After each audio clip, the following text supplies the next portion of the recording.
Hello friends, आप सभी का स्वागत है आपके चैनल निधि सफारी पर। आज की इस वीडियो में हम लोग पढ़ेंगे भाजकता के नियम, या इसे बोलेंगे विभाज्यता के नियम। तो चलिए शुरू करते हैं। सबसे पहले एक का भाजकता का नियम।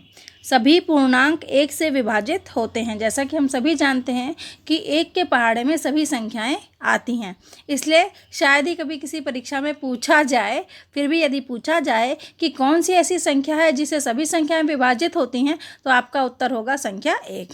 आगे बढ़ते हैं। 2 का भाजकता का नियम। यदि किसी संख्या के अंक में इकाई का अंक 0, 2, 4, 6, 8 हो तो वह संख्या 2 से पूर्ण रूप से विभाजित हो जाएगी। तो 2 से कौन सी संख्या विभाजित होती है, यह देखने के लिए हमें केवल इकाई का अंक ही देखना होगा।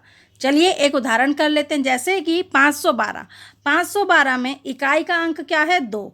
और अभी हमने आपको बताया कि यदि इकाई का अंक 0, 2, 4, 6, 8 इनमें से कोई भी संख्या हो तो आपकी वह जो संख्या है वह 2 से विभाजित होगी। तो क्योंकि 512 में इकाई का अंक 2 है तो यह संख्या 2 से पूर्णतः विभाजित होगी।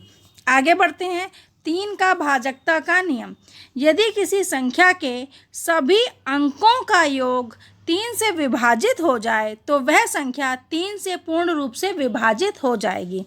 अब 3 के भाजकता का नियम में हमें क्या करना है कि जो भी संख्या दी हुई है उसके अंकों को पहले हम जोड़ेंगे, उसका योग करेंगे, और जो योग है यदि वह 3 से विभाजित होता है तो वह संख्या भी 3 से विभाजित होगी। तो एक उदाहरण देख लेते हैं। देखिए यहाँ पे हमारा उदाहरण है 8541।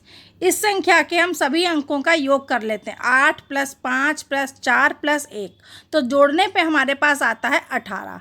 और 18 का 3 से पूरा भाग जाता है। इसका मतलब कि 8541 संख्या भी 3 से पूर्णतः विभाजित होगी। मतलब कि अब हमें इसको भाग करके नहीं देखना है।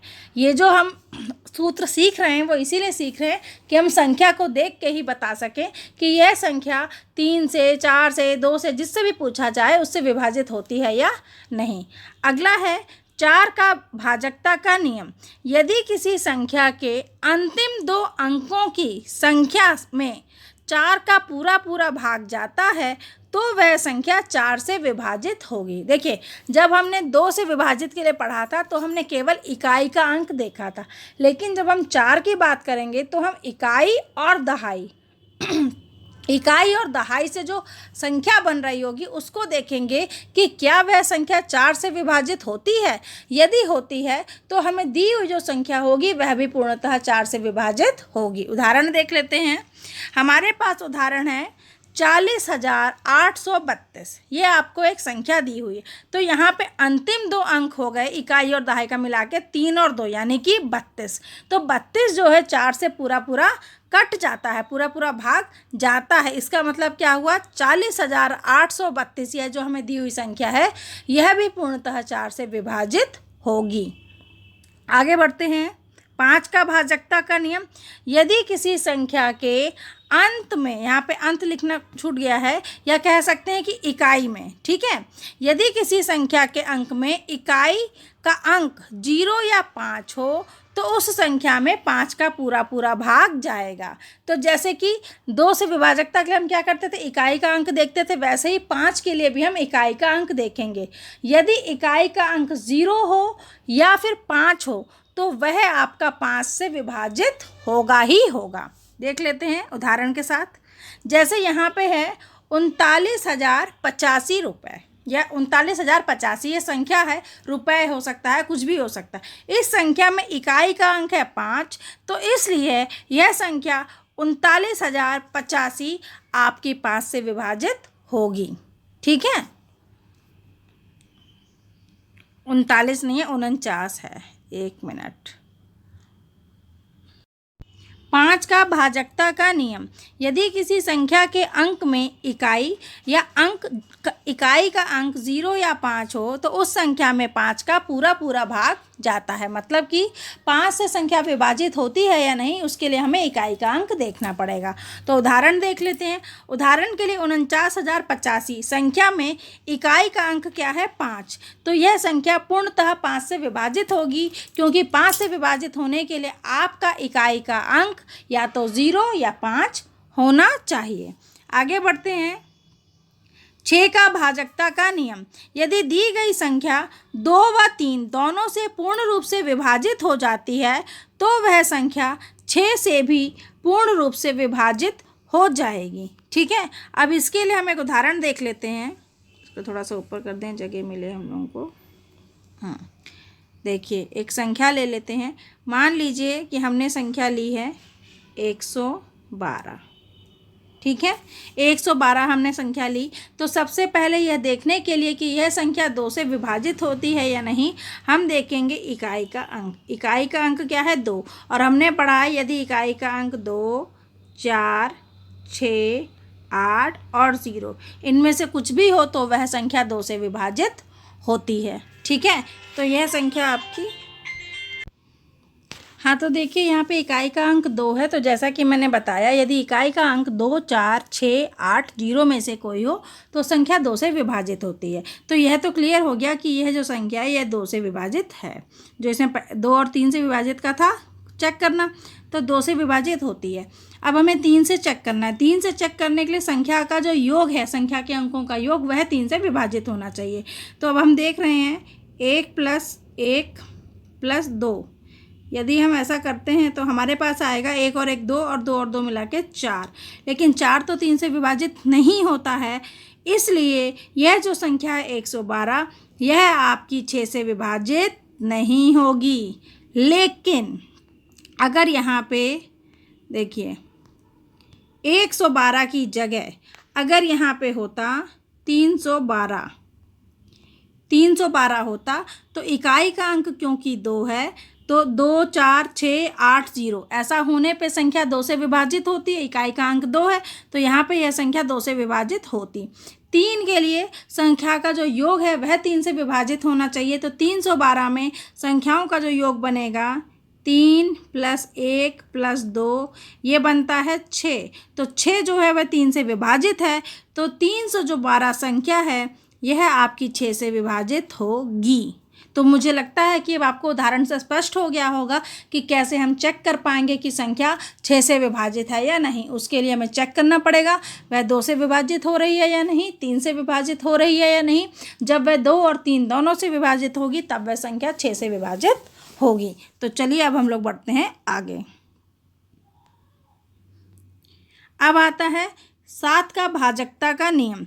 दी गई संख्या के इकाई अंक को 2 गुना करके शेष संख्या में से घटाते जाते हैं जब तक कि शेष संख्या 7 से कट न जाए तो वह संख्या 7 से पूर्ण भाज्य होगी।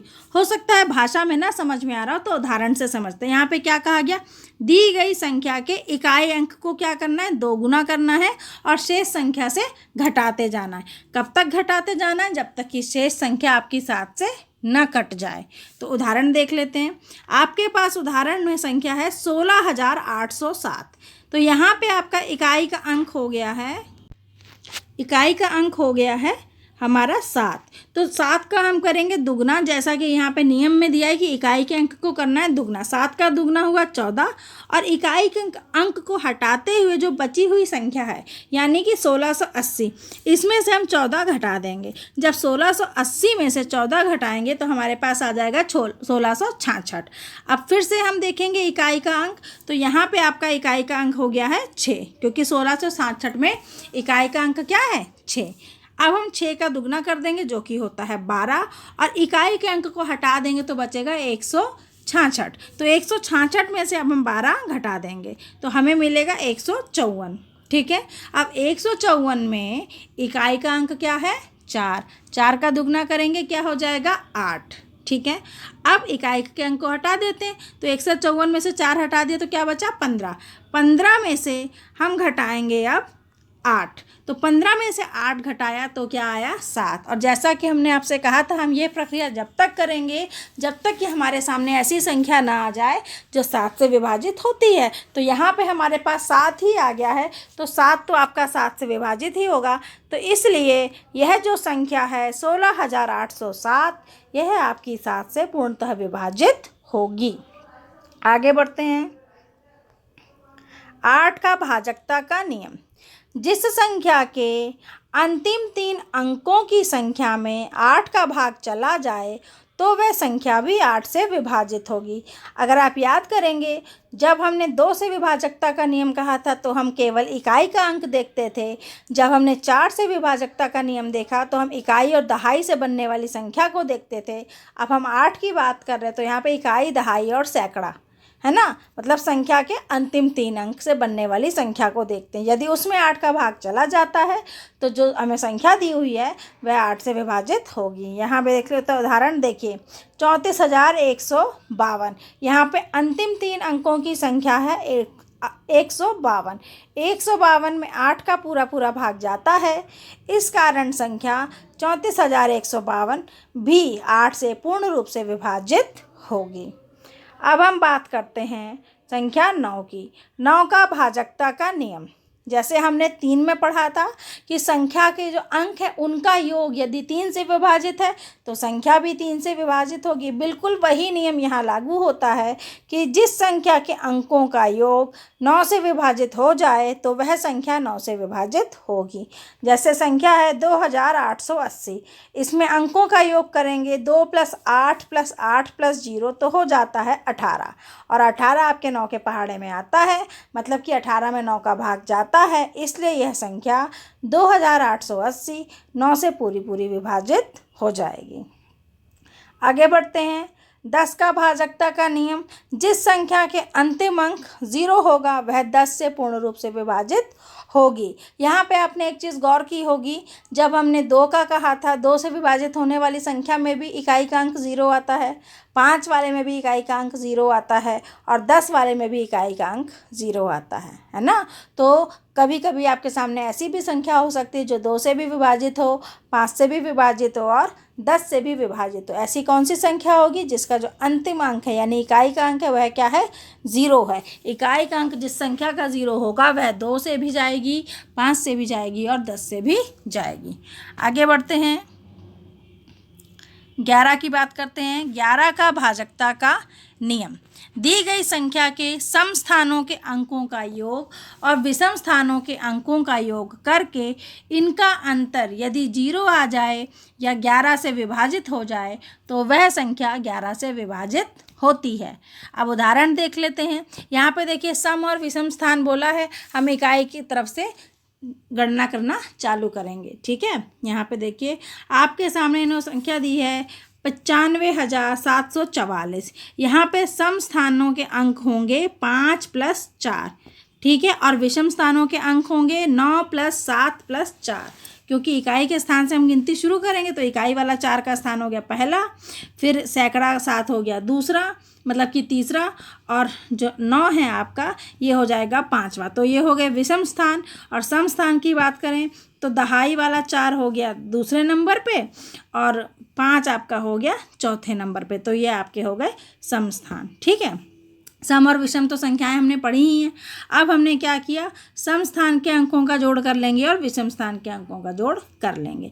सम स्थान के अंकों का जोड़ आया है 5 + 4 यानी कि 9, और विषम स्थान के अंकों का जोड़ है 9 + 7 + 4 जो कि है 20। तो 9 और 20 का जो अंतर करेंगे तो वह होता है 11। यहाँ पे 9 - 20 लिखा है, आप 20 - 9 लिख लें, उससे कोई फ़र्क नहीं पड़ेगा। कुल मिला के अर्थ यहाँ पे सिर्फ इतना है कि सम स्थान पे जो अंक है उनका योग करना है, विषम स्थान पे जो अंक है उनका योग करना है और फिर उसका अंतर निकालना है।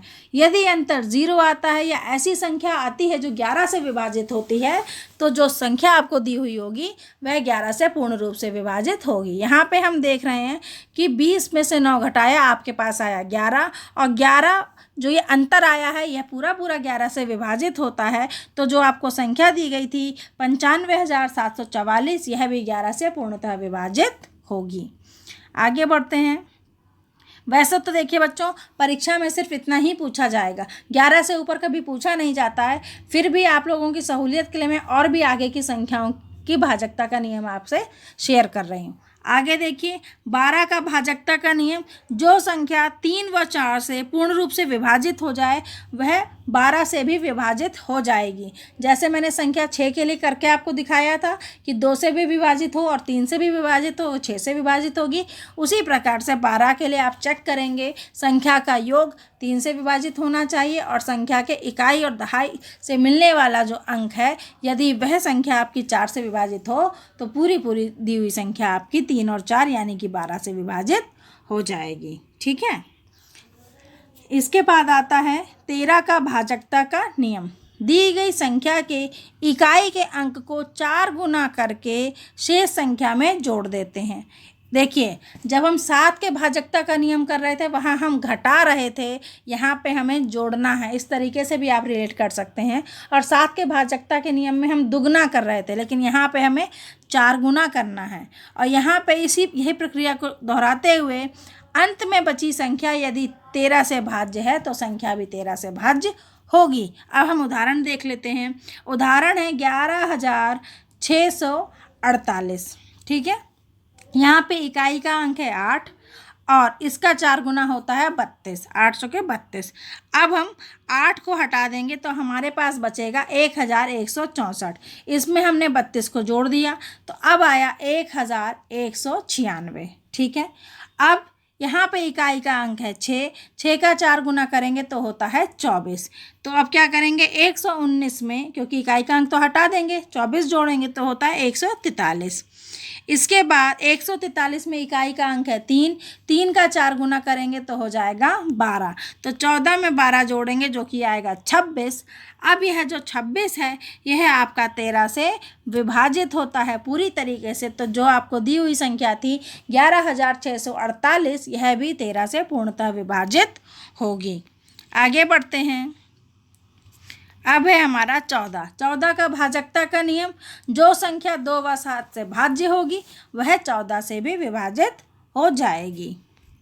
फिर आता है 15 के लिए कोई भी संख्या 15 से तभी पूरी तरह विभाजित होगी जब वह संख्या 0 या 5 के साथ समाप्त होनी चाहिए। मतलब कि इकाई का अंक 0 या 5 होना चाहिए, पहली बात। और दूसरी बात, उस संख्या का जो योग्य है वह पूरा 3 से विभाजित होना चाहिए। मतलब कि वह जो संख्या है उस पर हम 3 से विभाजित होती है या नहीं, वो वाला नियम देखेंगे। और इकाई का अंक 0 या 5 होना चाहिए, जो कि 5 से विभाजित होने का नियम है। आगे बढ़ते हैं। इसमें एक देखिए उदाहरण भी देख लेते हैं। यहाँ पे आपकी संख्या काफ़ी लंबी है, ज़रा देख लें। इकाई, दहाई, सैकड़ा, हज़ार, 10,000, लाख, 10 लाख, 84,69,225 यह आपकी संख्या है। यह 15 से विभाज्य है, क्योंकि देखिए पहले इकाई का अंक हमने कहा था 0 या 5 होना चाहिए, तो इकाई का अंक तो 5 है। अब इस संख्याओं का योग कर लें जिससे पता चले कि वह 3 से विभाजित है या नहीं। 8 + 4 + 6 + 9 + 2 + 2 + 5 जो कि आता है 36। और 36 जो है ये 3 से पूरा भाग जाता है। तो इसलिए यह जो आपकी संख्या है 84,69,225 यह आपकी पूरी तरीके से 15 से विभाजित होगी। फिर आता है आपका 16 का भाजकता का नियम। दी गई संख्या का 1000वां अंक सम है। यहाँ पे ध्यान दें, 16 से भाजकता के 2 नियम हैं। ठीक है। और ये 2 नियम किस बात पर निर्भर करते हैं कि जो 1000वां अंक है वो क्या है। अगर 1000वां अंक सम है तो हम उस संख्या के अंतिम 3 अंकों को 16 से भाग देकर देखेंगे। यदि पूरा भाग जाता है तो वह संख्या 16 से भाज्य होगी। देखिए यहाँ पे एक संख्या है 6,54,320। यहाँ पे जो आपका 1000वां अंक है यह है 4, तो क्या है, ये सम है। अब हमने कहा सम के, अगर आपका 1000वां अंक सम होता है तो हम जो बाकी 3 संख्या बचते हैं अंतिम के उसको देखेंगे वह 16 से पूरा विभाजित होता है या नहीं। तो यहाँ पे बाकी 3 अंक से मिलके बनता है 320 जो कि 16 से पूरा विभाजित होता है। तो दी हुई संख्या जो कि है 6,54,320 यह 16 से पूरा इसका भाग जाएगा, मतलब कि विभाजित होगी। अब देखते हैं विषम के केस में क्या करना है। यदि दी गई संख्या का 1000वां अंक विषम है तो हम संख्या के अंतिम 2 अंकों को लेकर उसमें 8 जोड़ देंगे और देखेंगे कि इसमें 16 का पूरा पूरा भाग जा रहा है या नहीं। यदि 16 का भाग नहीं जाएगा तो इसका मतलब है यह संख्या 16 से पूर्ण रूप से भाज्य नहीं है। इसका भी उदाहरण देखते हैं। यहाँ पे है 1,23,457। यहाँ पे देखिए हजारवां अंक क्या है 3, यह है विषम। तो हमने कहा इस संख्या के अंतिम 2 अंक लेंगे जो कि है 57, इसमें 8 जोड़ देंगे। 57 में 8 जोड़ने पे आता है 65 और 65 आपका 16 से पूरा पूरा भाग नहीं जाता। इसका अर्थ हुआ कि 1,23,457 यह जो संख्या है यह 16 से पूर्ण भाज्य नहीं होगी। आगे बढ़ते हैं। अगला है 17 से भाजकता का नियम। यदि दी गई संख्या के इकाई का अंक 5 गुना करके शेष बची संख्या से घटाते जाते हैं, अंत में बची संख्या यदि 17 से भाज्य होगी तो वह संख्या भी 17 से भाज्य होगी। देखिए 7 वाले में हम दुगना करते जा रहे थे और 17 के में हमें 5 गुना करना है, बाकी वैसा ही है। उदाहरण देख लेते हैं। यहाँ पे आपको संख्या दी हुई है 16,779, ठीक है। अब देख लेते हैं, यहाँ पे इकाई का अंक है 9, तो 9 का जब हम 5 गुना करेंगे तो 45 हो जाएगा। 1677 में से 45 घटाया बचा 1632। इकाई का अंक है 2, इसका करेंगे 5 गुना तो हो जाएगा 10। तो ये इधर से इकाई का अंक हट जाएगा। तो 163 में से 10 घटाया बचा 153। अब 153 इकाई का अंक है 3, 3 का करेंगे 5 गुना तो हो जाएगा 15। फिर 15 में से 15 को घटा देंगे, उसने की ज़रूरत ही नहीं पड़ेगी क्योंकि देखिए ये जो 153 आया है यही पूरा पूरा 17 से विभाजित हो जाता है। तो जब यह पूरा पूरा विभाजित हो जाता है तो जो आपको दी हुई संख्या है 16,779 यह आपकी संख्या जो है 17 से विभाजित होगी। हम घटाने की प्रक्रिया तभी तक करते हैं जब तक कि हमें दिखे कि वह जो हमें संख्या मिल रही है वह 17 से विभाजित हो रही है या नहीं। तो यहाँ पे 153 आ गया था, यह आपका 17 से विभाजित हो रहा था, तो हमें आगे बढ़ने की आवश्यकता ही नहीं है। और यदि हम आगे बढ़ भी जाते हैं तो भी कोई समस्या नहीं। देखिए 3 का जब हम 5 गुना करेंगे तो वो आपका हो जाएगा 15 और 15 में से 15 घट के मिलेगा 0, ठीक है। तो 0 भी आ जाए तब भी वह आपका 17 से विभाजित है, ठीक है। आगे बढ़ते हैं। 18 का भाजकता का नियम। जो संख्या 2 व 9 से विभाजित होती है वह 18 से भी भाज्य होगी। फिर आपका आता है 19 का भाजकता का नियम। दी गई संख्या के इकाई के अंक को दुगना करके शेष संख्या में जोड़ देते हैं। इस प्रकार यदि अंतिम प्राप्त संख्या 19 से भाज्य है तो वह संख्या भी 19 से विभाजित हो जाएगी। उदाहरण से स्पष्ट करती हूँ। संख्या दी हुई है 1862, यहाँ पे इकाई का अंक है 2, इसका किया दुगना तो हो गया 4। फिर 186 में 4 जोड़ेंगे हो जाएगा 190। अब देखिए 190 में 19 का पूरा पूरा भाग जाता है। इसका अर्थ क्या हो गया, जो दी हुई संख्या थी 1865 यह भी 19 से पूर्ण रूप से विभाजित हो जाएगी, ठीक है। फिर आता है 20 का भाजकता का नियम। यदि किसी संख्या के अंतिम 2 अंकों में 20 का पूरा पूरा भाग जाता है तो वह संख्या भी 20 से विभाजित होगी। उदाहरण के लिए 480 में अंतिम 2 अंकों में 80 में पूरा पूरा 20 से भाग जाता है तो यह मतलब हुआ कि 480 ये जो संख्या है यह 20 से पूरी तरीके से विभाजित होगी। उम्मीद है कि आपको यह भाजकता के नियम या डिविजिबिलिटी रूल्स समझ में आए होंगे। इससे संबंधित कोई भी सवाल आप कमेंट के माध्यम से पूछ सकते हैं। मिलते हैं एक नई वीडियो में नए टॉपिक के साथ, तब तक के लिए नमस्कार।